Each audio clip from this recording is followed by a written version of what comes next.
Assalamualaikum and good morning everyone. I am Osman Umaisa, assigned to discuss the topic parking. Parking is the act of stopping and disengaging a vehicle and leaving it unoccupied. Parking on one or both sides of a road is often permitted, though sometimes with restrictions. Some buildings have parking facilities for use of the building users. Countries and local governments have rules for design and use of parking spaces. Why is it called parking? Some of the earliest instances of this shift appear in a Washington Post article from the 1920s, where the term parking was used to explain where cars were parked rather than to where trees are planted. What is parking problem?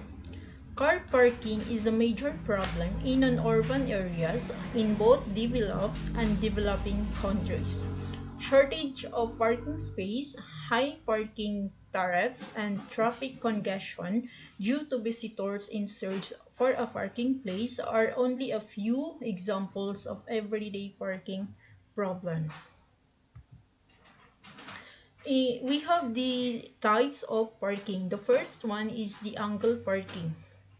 This type of parking, cars are parked in an angle. In most cases, the cars face one direction. It is easy to park in and move out of an angular parking setting, provided everyone follows the rules. Since it is easy to simply accelerate and zoom ahead from angle parking, you need to be alert while accelerating. Give the right signals B and look out for signals from fellow drivers. Perpendicular parking. This type of parking is common in parking lots where people park their cars a longer duration. Such type of parking is like angle parking, but the angle here is perpendicular to the car ahead. You need to ensure that the tires of your car are pointing are pointing straight ahead, and the car is positioned at the center of the allocated parking spot in a perpendicular parking area. The third one is the parallel parking. It is usually seen on the roads cars are parked parallel to the road. This type of parking requires a certain amount of skills, as it usually requires the driver to park in between two cars, one ahead and one behind. Entering and exiting the parallel parkings needs focus on the surrounding control on your driving. The next one is the illegal parking. You need to park your vehicle only in designated area. Parking your vehicles in spots where parking is prohibited will lead to monetary penalties. Usually dito sa atin sa Lanao Sur, especially sa Marawi City, minsan kasi although may nakalagay na no parking, nagpa-park pa rin yung mga tao doon kasi naiisip kasi nila na walang penalties na mangyayari dahil wala hindi masyado stricto dito sa atin. So parking cars in no parking zones or areas is an example of illegal parking. The next one is the lot parking.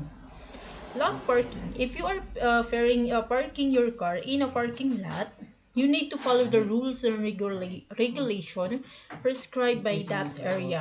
They might have different types of parking in different areas for a percent of space. Dito sa lot parking, of course, kapag ipapark mo yung vehicles mo, kailangan mong sundin yung parking area. Halimbawa, kung nagpunta ka sa isang mall and then they have the parking lot, you need to follow the rules and regulation para hindi ka nabibigyan ng penalties or hindi ka nagkaka-problema. So the next one is the by parking. Often involves reversing your car in an allocated area. There will be cars around you or space for cars around you. Therefore, you need to be considerate about them and park accordingly. And we have these between two vehicles. Irrespective of the type of parking, you need to be alert and attentive while parking between two vehicles. One of the most common issues faced when a car is parked between two vehicles is dent on the adjoining car's door while opening your door, or a scratch leading to loss of paint.